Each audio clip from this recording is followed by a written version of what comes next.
Hello. Today I'm going to talk about the topic of rise of living costs and community living.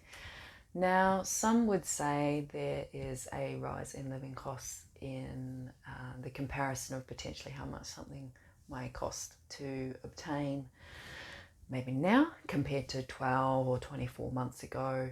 And depending on where you are and what it is that you're looking at, there'll be a slight increase and there could be a much larger increase.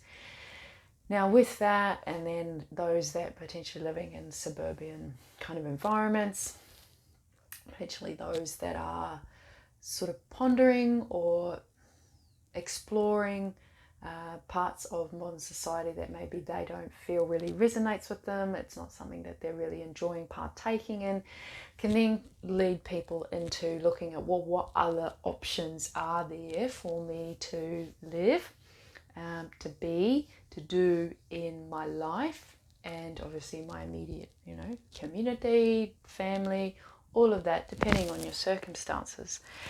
And a lot of those alternatives that people might be exploring are not necessarily new. A lot of them are concepts from our ancestry. So looking at ways in which our ancestors lived their lives in certain aspects of that, and then exploring how we can bring some of that back into modern living.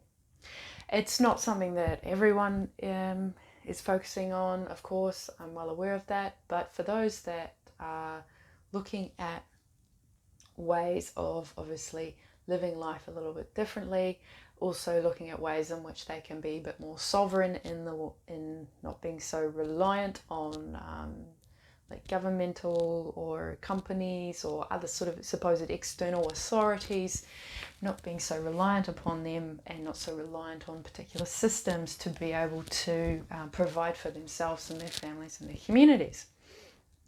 And so that's why I want to briefly touch on this concept of community living. It looks different for everybody. Some people have been doing it all their life. Some people have been doing it for the last 5 or 10 years.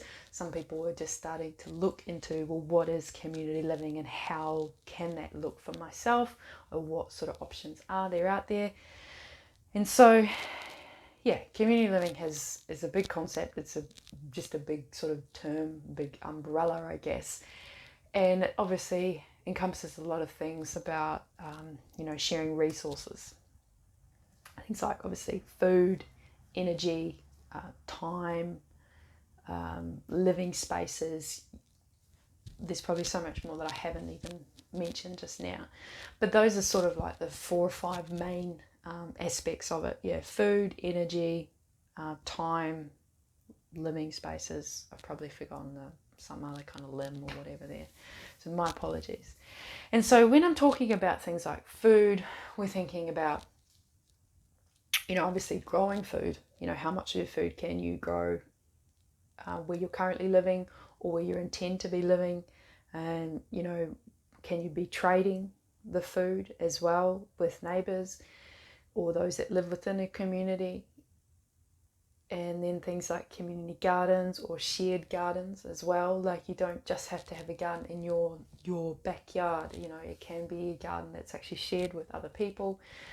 There's some, some would say there's some expansion in that. There's also some contraction in that, and that really just depends on communication skills and everyone's sort of and emotional intelligence and intellectual intelligence and all of that sort of stuff, as to obviously how or well these things are going to work. Another good thing to remember is that for some people, life works better for them in particular moments when they're really sort of pushing to try and get something done. So they're feeling an urgency to really go out there and really get this sort of stuff happening or being involved in it right now. For others, they work maybe more with a magnetism kind of energy of just a lot of resting. There's still action, of course, but also just seeing what presents itself to them. And there's a timing sometimes of like finding the right people and the right place as well. But there's also elements of just finding the place now that works for you now, and then being open to what other places or spaces or people that grows from that too. So that's a whole other sort of thing. But anyway, I'm going to stick back to the basics. So also another resource that people can be sharing is things like energy. So creating energy sources, and often using different sort of elements. You know, some people out there are very mechanical, some people are very scientific, and they're very good at coming up with quite inventive ways of using elements like water, wind, solar, or the sun should I say, to create energy. So that, you know, if you want to have things like lights and a washing machine and some of these sort of modern day luxuries, you know, there is going to be a need to have obviously some kind of energy source. And if you don't want to be relying on the grid, as they say, you can create that through other avenues. Obviously there is some costs in that, in the sense of the materials, someone's time or your time. You know, there's also elements of that too, of like maintenance and etc, etc, but that's going a little bit more into the detail. I don't need to. You know, other sort of resources are things like tools. So obviously, you know, there's things like tool libraries in particular communities. You could create things like that. There's obviously trading. There's, you know, hiring as well. It's it can be quite a cost to be able to purchase a lot of tools, especially if you're living off more of, you know, sort of rural environments, living off the land. And especially if some of these tools or equipment are, you know, you want some really large like land moving diggers and things like that. It's yeah, not everyone's got the money straight up to purchase something like that.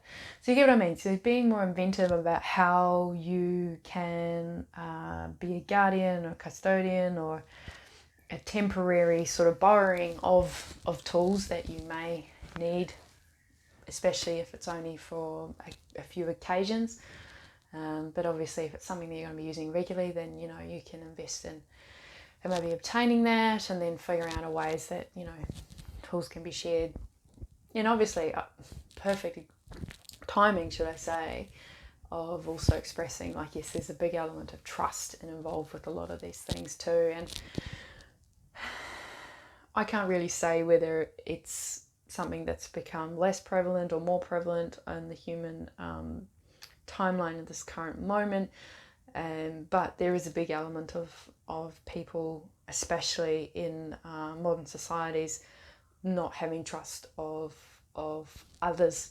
So, you know, again, that involves a lot of sort of emotional intelligence and discernment that wants to be developed to also embody trust within themselves, be able to have the discernment of the people to trust, and all of that. I mean, that's a whole other sort of topic, right? And then, you know, obviously can be things like shared living spaces. So, you know, not everyone is going to want to have $1 million or $500,000 or whatever, wherever you're living, right? Kind of mortgage to purchase some kind of home in some kind of like suburban environment.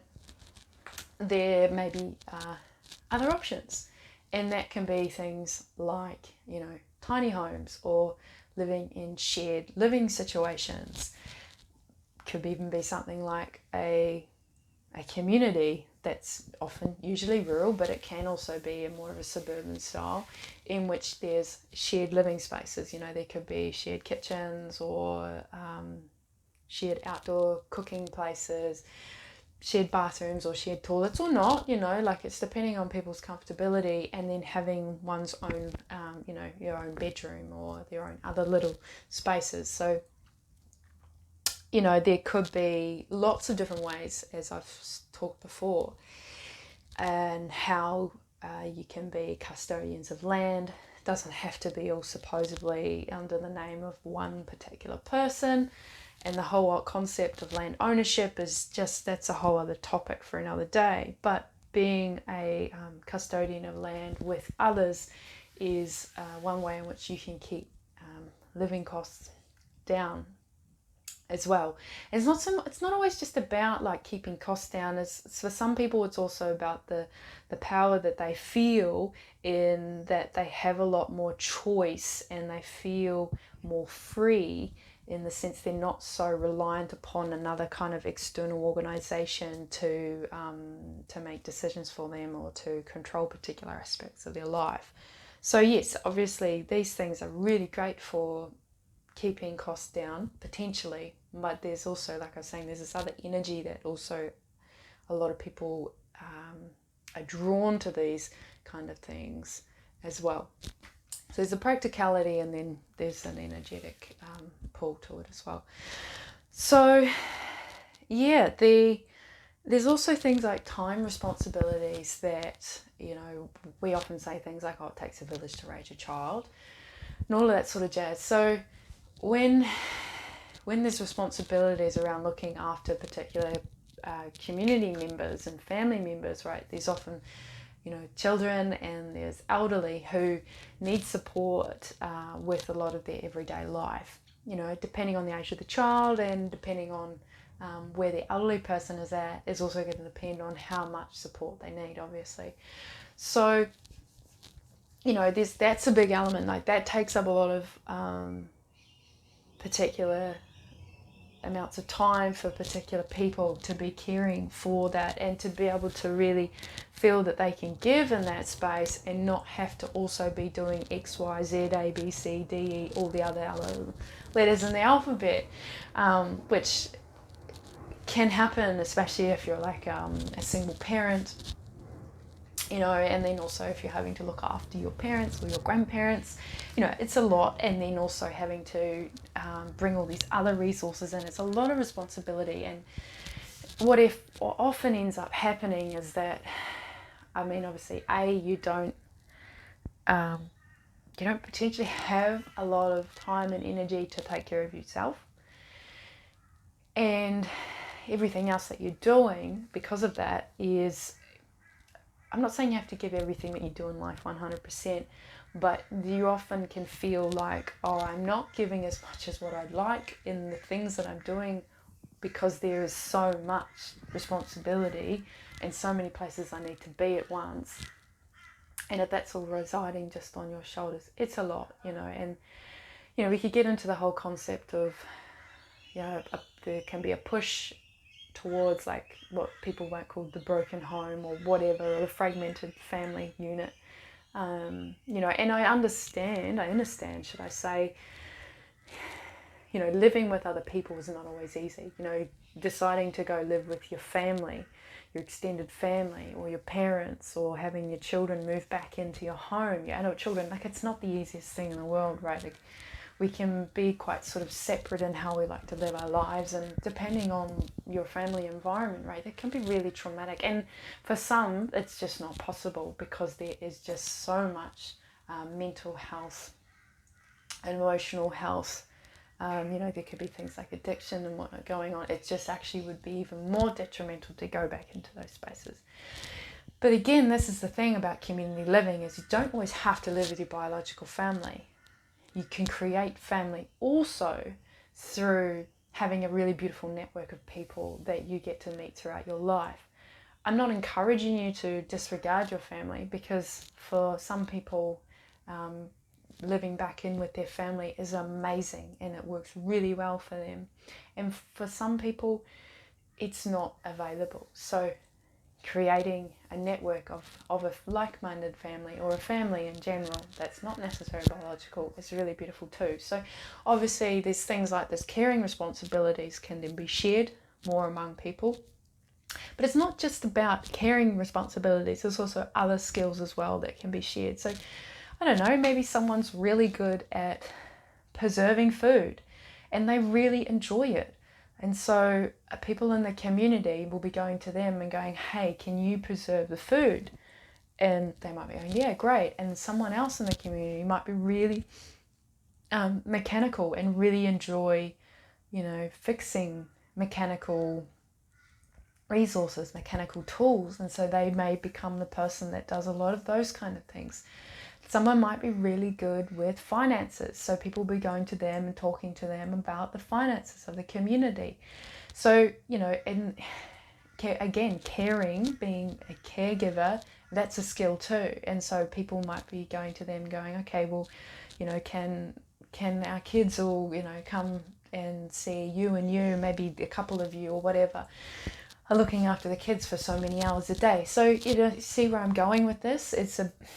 And I'm not saying like, oh, okay, well, your only skill is just to be mechanical and that's what you're going to be doing in the community all your life. It doesn't necessarily have to look like that. But for a particular moment in time, that could be where you're putting your time and your energy in. And so, it's kind of like when you've got a job, I guess, right? And you're putting your time and your skills into that. And then you finish what your task is that you're doing, and you come home and you're spending time with everyone else, and you've just, it can work really well. And I also understand that these concepts, for some people are just like, really, well, it's way, way, way out there. Like, what do you want about this? There's no way that this could happen, and la la la. The thing is, there is actually people that are already doing things like this. And yes, there's many people that have tried and, are no longer, the community is no longer successfully running. I'm aware that those things are there as well. And for me, and what I can see, a lot of the time where it falls short is, it's not always just about the finances.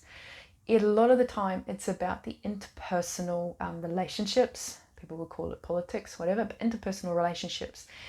And that becomes a lot more healthier when we each individually learn more about our own emotional intelligence. So it's not just about the practicalities of money and the resources, it's also about the internal resources that we have to work with. And you don't necessarily need to be spending lots of money to be able to do work on that either. You don't necessarily always need someone else to be able to do that work. You can start doing that work here today. So yeah, I am also aware, some people would like to have support with all of that, and that you're not going to wake up tomorrow and go, oh, I'm all healed from my own internal conflicts and traumas, and it's a process, and there is continual progress in that realm. So yes, this went on a little longer than I would have liked, but I really want to just sort of flow with it. I don't want to be too structured. You're welcome to leave any comments down below in the comment section. If you're watching this on YouTube, you're also welcome to reach out to me for any questions. I'm on various social media links. I've probably got my email down there as well. And I will see you in the next vlog.